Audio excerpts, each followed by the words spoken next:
Hi, I'm MC Jessie. 大家好，讀你聽2.0，今日繼續讀 Miguel de Cervantes 嘅 Don Quixote， 讀到第43節啦。呢一節嘅名咧叫做 Wherein is related the pleasant story of the muleteer, together with other strange things that came to pass in the inn。 有提到上一回最尾咧出現嘅神秘歌聲，似乎咧係一個趕驢嘅一個牧驢者啦，唱出咁曼妙嘅歌聲，佢背後嘅故事係乜呢？阿 Dorothea 咧一早咧就已經發現啦，最感應到嘅就係佢啦，仲有咧係 Daniel 啦咁佢兩位咧相信咧就會去睇下究竟邊一個唱呢隻歌咧。好，我哋睇下呢一節同趕驢嘅人發生啲咩關係先。跟住我哋交俾 Costa 同大家讀嚟聽。Ah me, love's mariner am I, on love's deep ocean sailing. I know not where the haven lies, I dare not hope to gain it. One solitary distant star is all I have to guide me, a brighter orb than those of old, that Palinurus lighted. And vaguely drifting am I borne, I know not where it leads me. I fix my gaze on it alone, of all besides it heedless. But over cautious prudery, and coyness cold and cruel, when most I needed these, like clouds, its longed-for light refused me. Bright star, goal of my yearning eyes, as thou above me beamest, when thou shalt hide thee from my sight, I'll know that death is near me. The singer had got so far when it struck Dorothea that it was not fair to let Clara miss hearing such a sweet voice, so, shaking her from side to side, she woke her, saying, Forgive me, child, for waking thee, but I do so that thou mayest have the pleasure of hearing the best voice thou hast ever heard, perhaps in all thy life. Clara woke quite drowsy, and not understanding at the moment what Dorothea said, asked her what it was.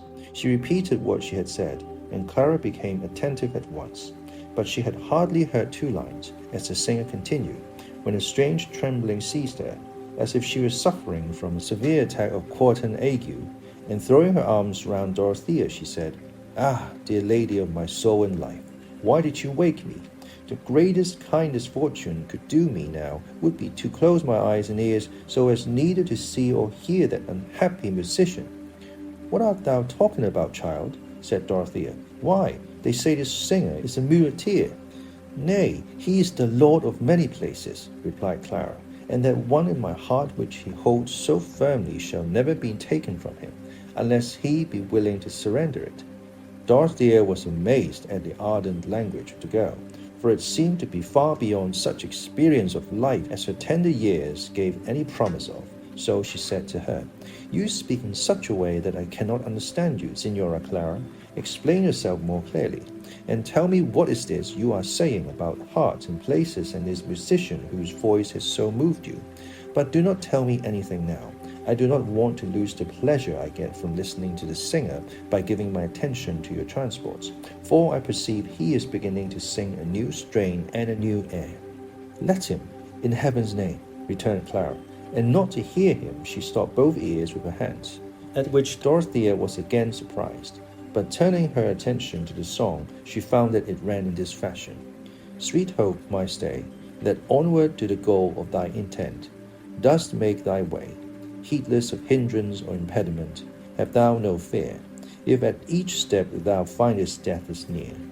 No victory, no joy of triumph doth the faint heart know, and blessed is he that a bold front to fortune dares not show, but soul and sense in bondage yieldeth up to indolence.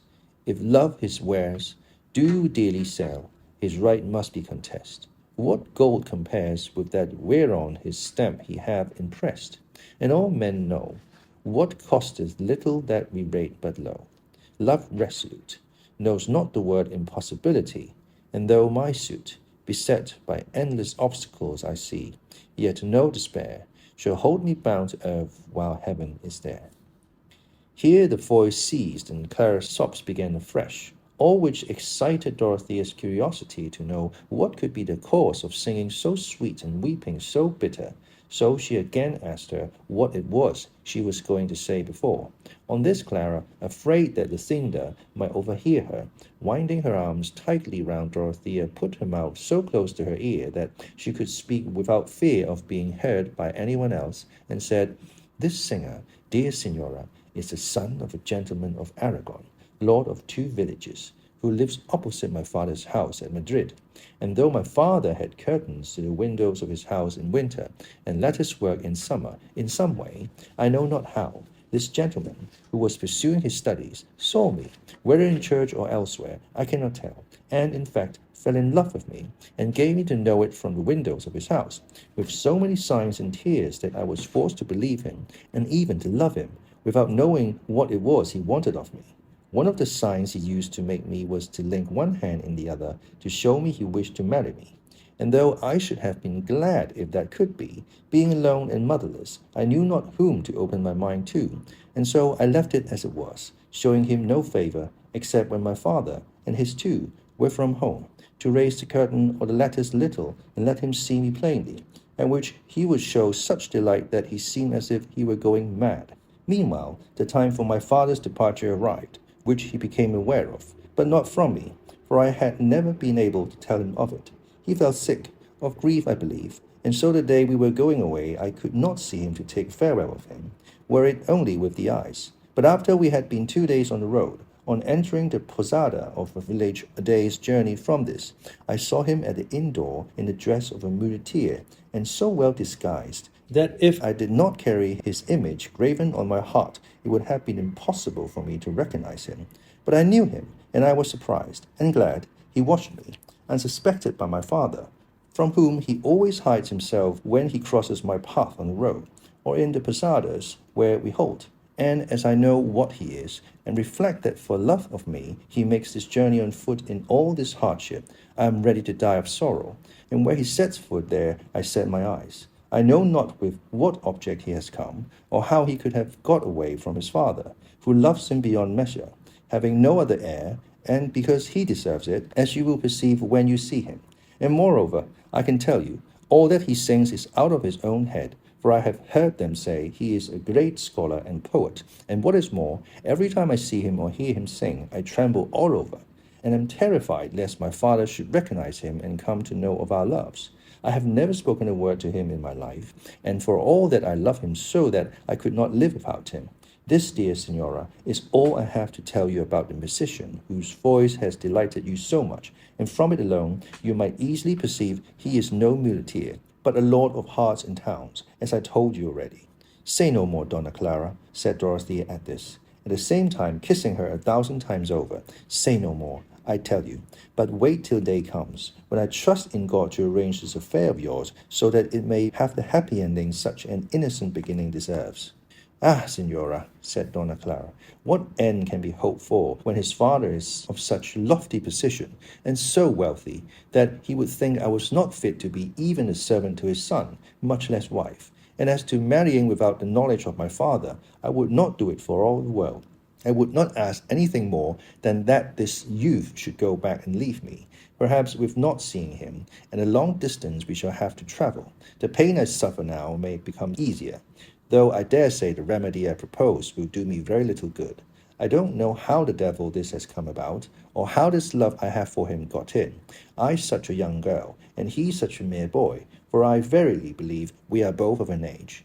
And I am not 16 yet, for I will be 16 Michaelmas Day, next my father says.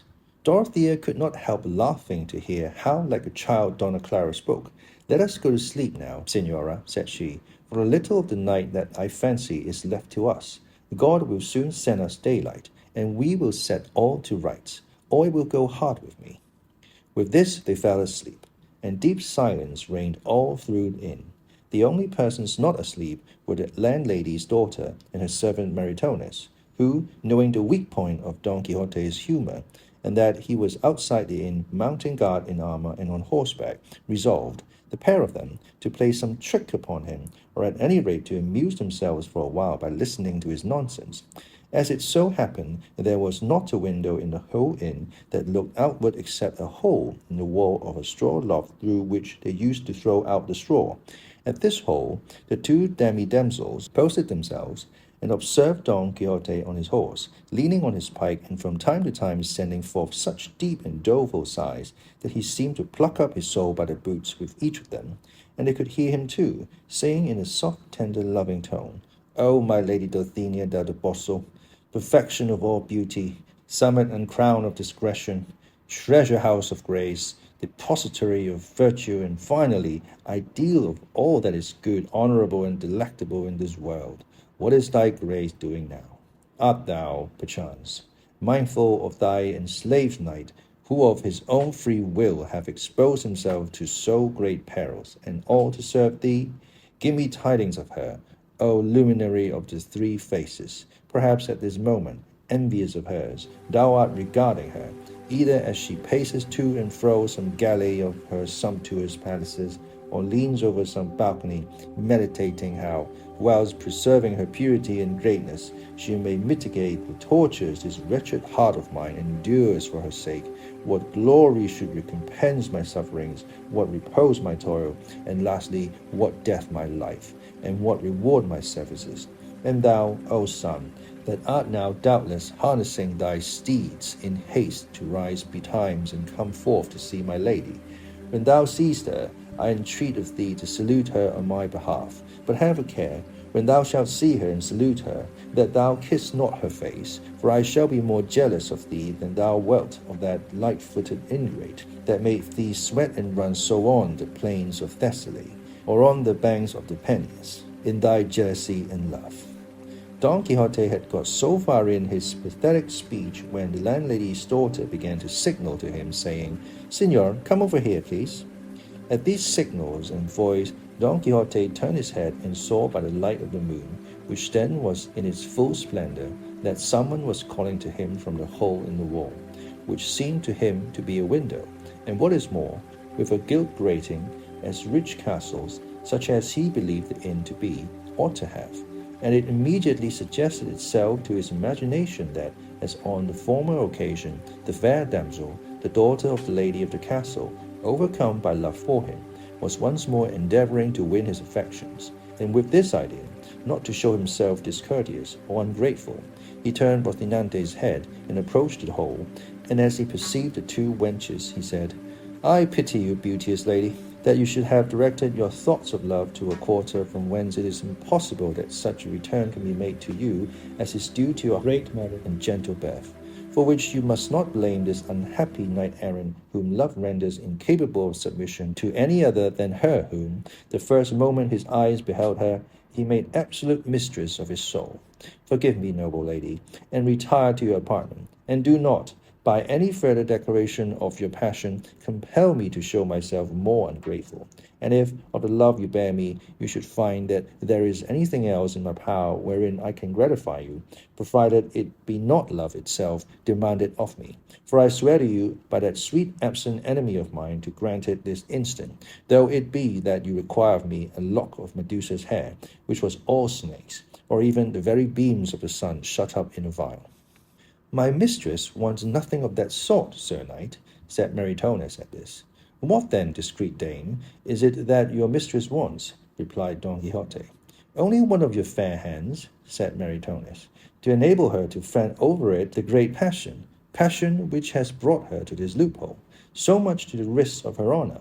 For if the lord her father had heard her, the least slice he would cut off her would be her ear." "I should like to see that tried," said Don Quixote, "but he had better be aware of that, if he does not want to meet the most disastrous end that ever father in the world met for having laid hands on the tender limbs of a love-stricken daughter." Maritornes felt sure that Don Quixote would present the hand she had asked, and making up her mind what to do, she got down from the hole and went into the stable, where she took the halter of Sancho Panza's ass, and in all haste returned to the hole, just as Don Quixote had planted himself standing on Rocinante's saddle in order to reach the grated window where he supposed the lovelorn damsel to be, and giving her his hand, he said, "Lady, take this hand, or rather this scourge of the evil doers of the earth. Take, I say, this hand which no other hand of woman has ever touched, not even hers who has complete possession of my entire body.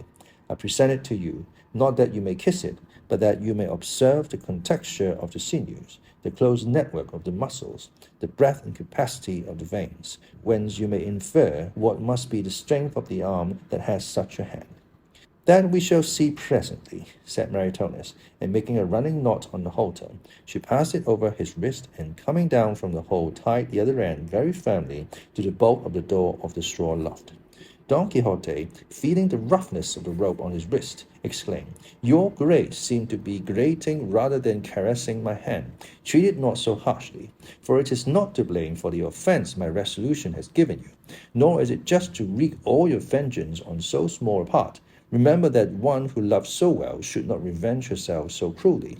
But there was nobody now to listen to these words of Don Quixote's, for as soon as Maritornes had tied him, she and the other made off, ready to die with laughing, leaving him fastened in such a way that it was impossible for him to release himself.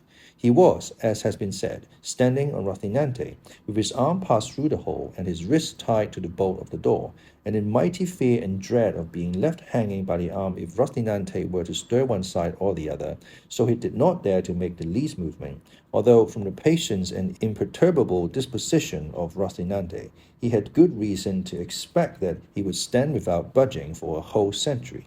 Finding himself fast, then, and that the ladies had retired, he began to fancy that all this was done by enchantment, as on the former occasion when in that same castle that enchanted moor of a carrier had belaboured him, and he cursed in his heart his own want of sense and judgment in venturing to enter the castle again, after having come off so badly the first time, it being a settled point with knight-errant that when they have tried an adventure and have not succeeded in it, it is a sign that it is not reserved for them but for others, and that therefore they need not try it again. Nevertheless, he pulled his arm to see if he could release himself, but it had been made so fast that all his efforts were in vain. It is true he pulled it gently lest Rocinante should move, but try as he might to seat himself in the saddle, he had nothing for it but to stand upright to pull his hand off. Then it was he wished for the sword of Amadis, against which no enchantment whatever had any power. Then he cursed his ill fortune. Then he magnified the loss the world would sustain by his absence while he remained there enchanted, for that he believed he was beyond all doubt. Then he once more took to thinking of his beloved Dulcinea del Toboso.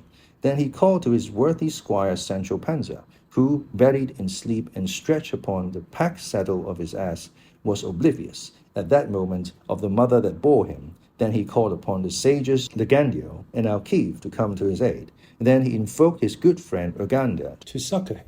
And then at last, morning found him in such a state of desperation and perplexity that he was bellowing like a bull, for he had no hope that day would bring any relief to his suffering, which he believed would last forever, inasmuch as he was enchanted, and of this he was convinced by seeing that Rocinante never stirred, much or little, and he felt persuaded that he and his horse were to remain in this state, without eating or drinking or sleeping, until the malign influence of the stars were overpast, or until some other more sage enchanter should disenchant him. But he was very much deceived in this conclusion, for daylight had hardly begun to appear when there came up to the inn 4 men on horseback, well equipped and accoutred, with firelocks across his saddle bows. They called out and knocked loudly at the gate of the inn, which was still shut, on seeing which Don Quixote, even there where he was, did not forget the act as sentinel, and said in a loud and imperious tone, Knights or squires, or whatever ye be, ye have no right to knock at the gates of this castle, for it is plain enough that ye who are within are either asleep, or else are not in the habit of throwing open the fortress until the sun's rays are spread over the whole surface of the earth. Withdraw to a distance, and wait till it is broad daylight, and then we shall see whether it will be proper or not to open to you. What the devil fortress or castle is this, said one, to make us stand on such ceremony? If you are the innkeeper, bid them open to us. We are travelers who only want to feed our horses and go on, for we are in haste. Do you think, gentlemen, that I look like an innkeeper? Said Don Quixote. I don't know what you look like, replied the other, but I know that you are talking nonsense when you call this inn a castle. A castle it is, returned Don Quixote. Nay, more, one of the best in this whole province. and it has within it people who have had the scepter in the hand and the crown on the head. It would be better if it were the other way, said the traveller, the scepter on the head and the crown in the hand. But if so, maybe there is within some company of players, with whom it is a common thing to have those crowns and scepters you speak of. For in such a small inn as this, and where such silence is kept, I do not believe any people entitled to crowns and scepters can have taken up their quarters. You know but little of the world, returned Don Quixote, since you are ignorant of what commonly occurs in knight-errantry. But the comrades of the spokesman, growing weary of the dialogue with Don Quixote, renewed their knocks with great vehemence, so much so that the host, and not only he but everybody in the inn, awoke, and he got up to ask who knocked. It happened at this moment that one of the horses of the four who were seeking admittance went to smell Rocinante, who, melancholy, dejected, and with drooping ears stood motionless, supporting his sorely stretched master, and as he was, after all, flesh, though he looked as if he were made of wood, he could not help giving way, and in return smelling the one who had come to offer him attentions. But he had hardly moved at all when Don Quixote lost his footing, and slipping off the saddle, he would have come to the ground, but for being suspended by the arm, which caused him such agony that he believed either his wrist would be cut through or his arm torn off, and he hung so near the ground that he could just touch it with his feet, which was all the worse for him, for, finding how little was wanted to enable him to plant his feet firmly,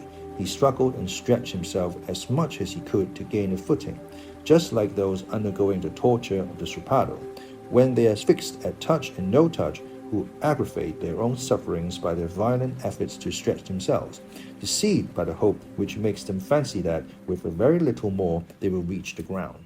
唔該晒 Costa。好，咁呢一節除咗有講呢個詩歌啦，佢嘅悲痛內容啦，佢背後嘅一段恩怨啦，又再一次有啲相識嘅人物出現。咁除此之外咧，就係呢個館主嘅女兒同埋佢嘅僕人咧，就對 Don Quixote 咧就開咗個玩笑。咁但係呢個玩笑咧，似乎咧就傷害性比較大啦。去到後來咧，Don Quixote 隻手俾人綁住吊咗喺個牆度，痛楚咧就非常之大啊！一係就手腕撕裂，一係咧就甩咗個膊頭出嚟。佢隻馬咧亦都移步啦嚇，本來就企喺隻馬上面都尚且可以嘅企全晚。咁但係最後咧，隻馬咧都俾其他嘅馬匹 distract。咁呢一節就喺一個好似滑稽嘅情況之下咧，就暫時結束啦。咁我哋睇下下一節唐吉訶德點樣可以大步攬過啦。我哋睇下呢啲字有啲咩字同大家分享先。Vehemence Vehemence Vehemence 名詞嚟嘅。Great forcefulness or intensity of feeling or expression， 可以話係激情啦，一啲強烈嘅情感啦。Strappado Strappado， 咁睇落去就好似拉丁文、西班牙文咁樣。咁英文都有借用呢個字嘅，名詞嚟嘅，意思即係吊刑啊，將一個人吊起，咁啊長期吊住，令到佢最尾會甩臼。都幾殘忍嘅一個刑罰嚟。好，我呢節嚟到呢度先，我哋下一次再同大家讀你聽，拜拜。If you like this video, make sure to comment, like, share and subscribe to Costa. See you next Friday.